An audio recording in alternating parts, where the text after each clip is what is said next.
Hello and welcome to Sanjog academy. NCERT के 6th class के political life chapter 1 understanding of diversity विविधता की समझ पर आधारित आज का डिस्कशन।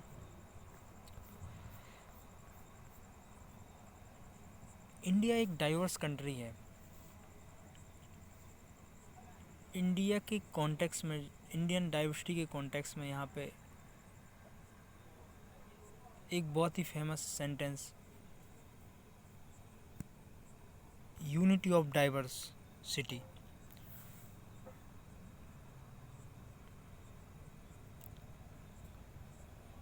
भारतीय सांस्कृतिक विरासत एवं ऐतिहासिक विरासत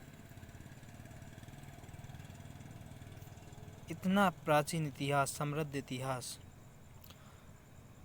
इतना भौगोलिक विस्तार और इतना सांस्कृतिक समृद्ध संस्कृति भारत की मूलभूत विशेषताएं को दर्शाती हैं। साथ ही साथ ये लोगों में अलग तौर तरीके, उनकी भिन्नताओं को भी प्रदर्शित करती हैं। बेसिकली विविधता को अगर हम डिफाइन करें तो सामान्य तौर पर जो लोगों के तौर तरीकों में जो भिन्नताएं होती हैं, जैसे धर्म, रहन सहन, खान पान, उनका परिधान, उनकी भाषाएं, उनके कल्चरल फेस्टिवल्स, इन भिन्नताओं के कारण भारत में विविधताओं का जन्म होता है। बेसिकली विविधता के जो पहलू हैं वो भिन्नताओं के कारण हैं और ये विविधता के पहलू भारत को एक समृद्ध देश बनाते हैं।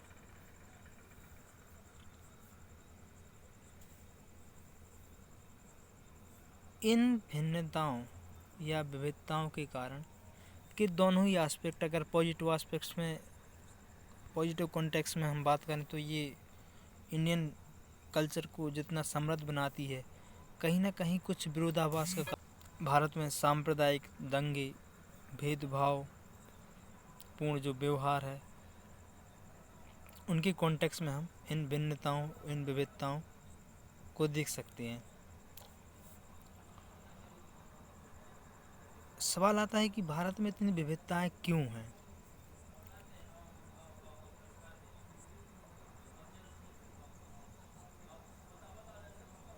भारत में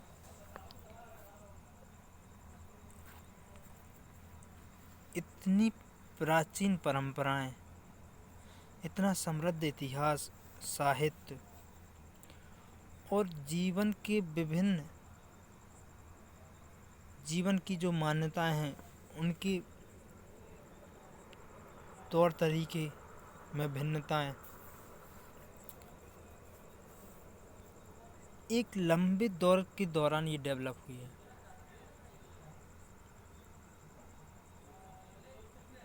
साथ ही विरोधाभास का जो कारण है, कहीं ना कहीं इतिहास की जो विकास क्रम है, इस असमानता और गैर बराबरी के भेदभावपूर्ण व्यवहार का विकास भी इसी दौरान, इन्हीं घटनाओं के पैरेलल समानांतर हुआ है। भारत में प्रमुख रूप से जो असमानताएं हैं, उनमें सामाजिक, राजनीतिक, आर्थिक और सांस्कृतिक तौर पर जो भेदभावपूर्ण व्यवहार की व्यवस्थाएं हैं, वो इस विकास क्रम के परिणाम हैं। अगर हम भारत में विविधता के विभिन्न पहलुओं को देखें तो भौगोलिक विविधता ज्योग्राफिकल डाइवर्सिटी के कई आयाम हैं, जैसे स्थलीय टेरेस्ट्रियल, फिर जलीय विविधताएं, वायुमंडल, इसमें क्लाइमेटिक जो डाइवर्सिटी है, हमारे यहाँ अलग अलग तरह की मौसम, अलग अलग तरह के पर्यावरणीय जो परिस्थितियाँ हैं वो हमारे पास। सामाजिक विविधता में हमारे यहाँ जाति व्यवस्थाएं और धर्म पर आधारित जो व्यवस्थाएं हैं वो अलग अलग हैं। सांस्कृतिक व्यवस्था में अगर हम देखें तो त्योहार, परिधान और खेल जो एक अहम एस्पेक्ट है हमारे कल्चर का, उसमें भिन्नताएं हैं। इसी प्रकार आर्थिक विविधता में कृषि की जो भिन्नताएं हैं, शहर और गांव की जो जीवन शैली उसमें जो भिन्नताएं हैं, साथ ही साथ ऐतिहासिक समृद्धि भी इसका एक अहम पहलू है भारत में विविधता का, जिसमें हमारा मिश्रित जो संस्कृति रही है, मिली जुली संस्कृति, और ऐतिहासिक मूल्यों में जिस तरह से विकास हुआ है, चाहे फिर वो राष्ट्रीयता की भावना हो, स्वतंत्रता संग्राम के दौरान राष्ट्रगान जैसे मूल्यों का विकास हो, ये भारतीय विविधता के कई आयाम हैं और यही आयाम भारतीय विविधता में एकता सामने लाते हैं। चैप्टर में आगे दो बच्चे जिन दोनों का ही नाम समीर है की कहानी के माध्यम से विविधता के विभिन्न पहलुओं के बारे में तथा असमानता और जो गैर बराबरी के जो रूप हैं उनके बारे में, उन दोनों की पृष्ठभूमि के बारे में चर्चा को बयां करता है। जाति व्यवस्था जो हमारा एक सामाजिक विविधता की आयाम है, वो व्यक्ति की सीमित शिक्षा के कारण गैर बराबरी का एक समाज निर्मित करता है। गैर शिक्षा से आशा ये है कि जाति व्यवस्था में पेशे से संबंधित जो शिक्षा दी जाती है उसकी बाहरी दुनिया का जो ज्ञान है उससे व्यक्ति को अलग कर दिया जाता है, और यही जो सीमित ज्ञान है आगे गैर बराबरी के लिए जिम्मेदार बन जाता है।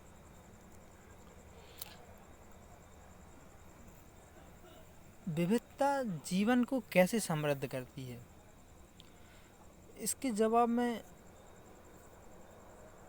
चैप्टर में आगे बताया जाता है कि भारत में विभिन्न प्रकार के जो कल्चरल फेस्टिवल्स हैं, बहुत सारी जो लैंग्वेजेस हैं, जो फोक जो ट्रेडिशंस हैं, ये जीवन के कई विकसित रूपों को विकास की संभावना प्रदान करते हैं। भारत में विभिन्न प्रकार की जीवन शैलियाँ का जो स्रोत है वो कहीं ना कहीं धार्मिक जो दर्शन है उसी से निकला है। हमारी शिक्षा व्यवस्था जो है कहीं ना कहीं इसी जो ऐतिहासिक और दर्शन शास्त्र का जो विकास क्रम है उससे प्रभावित है। चैप्टर के आखिर में विविधता को समझने के लिए दो उदाहरण की बात की जाती है। डाइवर्सिटी ऑफ इंडिया के कॉन्टेक्स्ट में दो बातें और अहम हैं। एक तो ये कि दोनों की किसी भी देश की डाइवर्सिटी को वहाँ के भौगोलिक कारक और ऐतिहासिक कारक अलग अलग तरीके से प्रभावित करते हैं। डिस्कवरी ऑफ इंडिया नाम की जो साहित्य नेहरू द्वारा लिखा गया उसमें इन्हीं कुछ कारकों का उन्होंने वर्णन किया है। भारत का एक अहम राज्य अभी जैसे यूटी का दर्जा दिया गया, भारत का उत्तरी भाग में स्थित लद्दाख एक भौगोलिक तौर पर एक रेगिस्तानी क्षेत्र है, बर्फ़ से ढका हुआ है। यहाँ पर एक खास प्रकार की भेड़ पाई जाती है जिससे पश्मीना ऊन और पश्मीना शॉल बनाए जाते हैं। और ये क्षेत्र बौद्ध धर्म से प्रेरित है, प्रभावित है। साथ ही दक्षिण राज्य में केरल का उदाहरण दिया जाता है। यहाँ यह मसाले के लिए प्रसिद्ध और ओणम त्यौहार यहाँ पर इस प्रकार भौगोलिक तौर पर तो ये दोनों ही क्षेत्र एक दूसरे से अलग हैं, पर ऐतिहासिक तौर पर ये दोनों क्षेत्र एक दूसरे से अंतर संबंधित हैं। और ये जो ऐतिहासिक पहलू है ये विविधता में एकता को बयां करता है। और ये विविधता में एकता भौतिक और सांस्कृतिक जो मूल्य हैं उनके सामंजस्य से स्थापित की जाती है।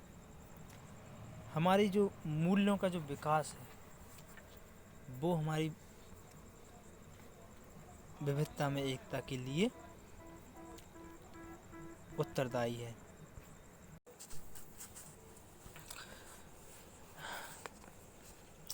चैप्टर फर्स्ट के बाद इसका जो अगला टॉपिक है डाइवर्सिटी एंड डिस्क्रिमिनेशन, विविधता और भेदभाव। ये भी विविधता के दूसरे पहलुओं, जिसमें हमने बात की थी कि भारत में असमानताएं और गैर बराबरी के व्यवहार की जो व्यवस्था है वो इस विविधता के नकारात्मक पहलू के तौर पर इसे स्थापित है। और इसका जो विकास हुआ है ये भेदभाव और गैर बराबरी का व्यवहार, उसमें कहीं ना कहीं जो विविधता के जो पहलू हैं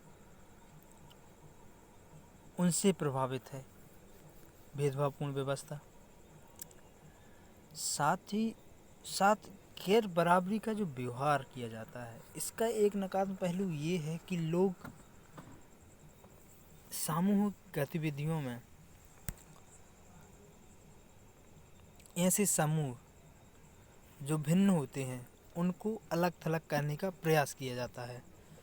और इन सब गतिविधियों से जो भावनाएं, जो पूर्वाग्रह का निर्माण किया जाता है, फिर वो इस विविधता में जो एकता की हमारी आपसी समझ है, हमारा सामंजस्य है, उसको बिगाड़ने के लिए उत्तरदायी है। चैप्टर में आगे डिस्कशन किया जाता है कि देश की डाइवर्सिटी के कारण देश में कई तरह के पूर्वाग्रह यानी प्रेजुडिस का विकास भी हुआ और इसका नकारात्मक प्रभाव हमारी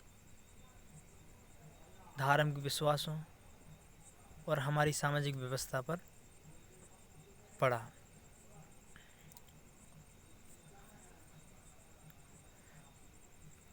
हमारी सामाजिक व्यवस्था का अगर सामान्य सा उदाहरण देखा जाए तो लड़की और लड़के के बीच, लड़की और लड़के के बीच जो मूलभूत अंतर हमारे समाज में है, हमारे पुरुष प्रधान समाज में जो स्त्रियों की स्थिति है, अगर NCRB के आंकड़े उठाएं तो इन पूर्वाग्रह की स्थितियों का आकलन आसानी से किया जा सकता है। साथ ही विकलांगों की जो समाज में जो स्थिति है उनकी काबिलियत पर जो जिस तरह की टिप्पणियां होती रही हैं वो भी पूर्वाग्रह के कारण ही हुआ। और ये पूर्वाग्रह आगे चल के हमारी मान्यताएं और विश्वास बन जाते हैं और यही विश्वास हमारे व्यवहार में तब्दील हो जाते हैं।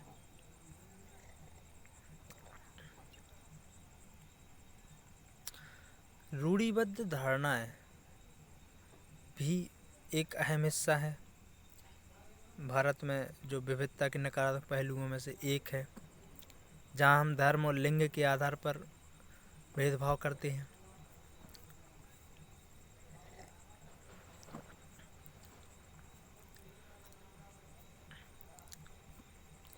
साथ ही चैप्टर में आगे बात की जाती है कि कुछ इस तरह के भेदभाव भी होते हैं जो विविधता एवं असमानता या गैर बराबरी पर आधारित होते हैं। इन्हें हम दोहरे भेदभाव कहते हैं। उदाहरण के लिए, जैसे एक व्यक्ति सांस्कृतिक तौर तरीके में किसी दूसरे समूह से भिन्न है तो विविधता के आधार पर उससे डिस्क्रिमिनेशन किया जाता है। और अगर वो गरीब है तो उसको आर्थिक आधार पर जो गैर बराबरी का व्यवहार किया जाता है उसे असमानता के अंतर्गत उसके साथ ये दोहरे भेदभाव किए जाते हैं।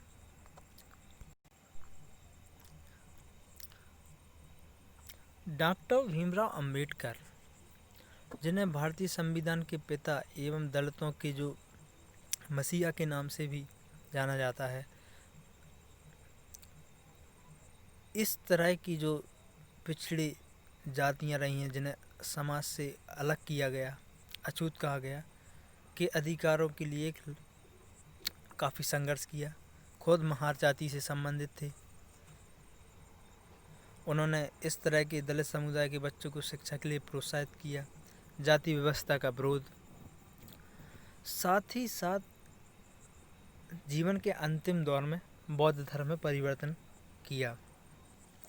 ये बौद्ध धर्म में उनका परिवर्तन हिंदू धर्म की कमियों या बुराइयों के विरोध में था।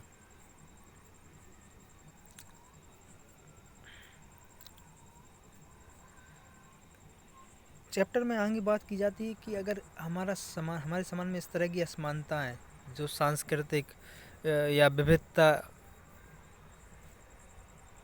की विविधता पर आधारित हैं, तो इसके लिए